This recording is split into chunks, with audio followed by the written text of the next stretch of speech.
Hello and welcome to this video tutorial. Today we're looking at some very unusual behavior in terms of Photoshop, the most recent versions, where you go to delete an anchor point. So I've got two shapes here, a purple one and a blue one. We're going to start with the purple shape. They're identical. I just made a copy of the purple shape and put it on a different layer and moved it out of the way and recolored it. But essentially they're both rectangles.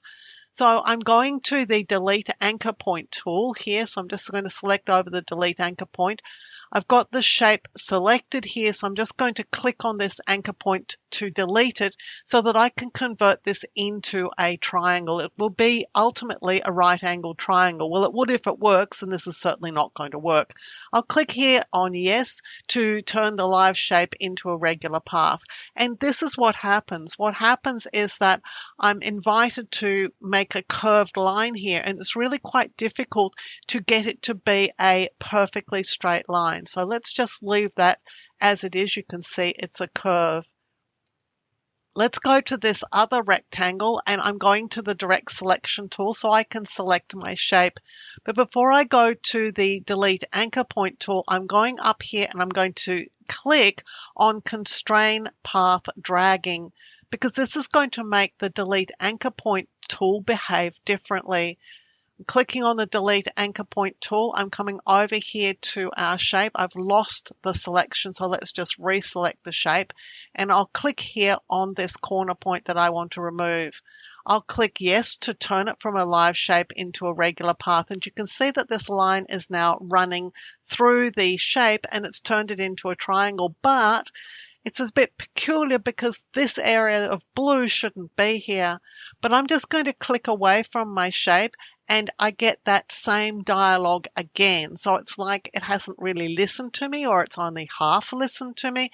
So if I click yes, then I get what I expected in the first place, which is a right angled triangle.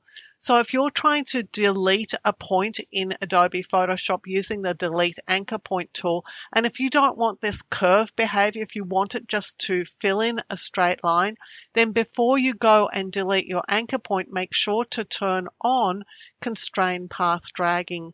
I'm not sure why it works this way, and I'm not sure that I 100% understand constrain path dragging to be able to explain why I get a triangle when it's turned on and I get this weird curved shape when it's turned off. But if you want to change the behavior of the delete anchor point tool because it's not working the way you expect or want it to work, then consider enabling constrain path dragging and see if that gives you the result you're looking for.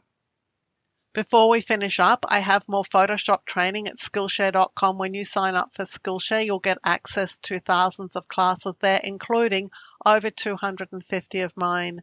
In the description below is a Skillshare coupon for you, which is at least as good as the current Skillshare offer, and typically mine will be better.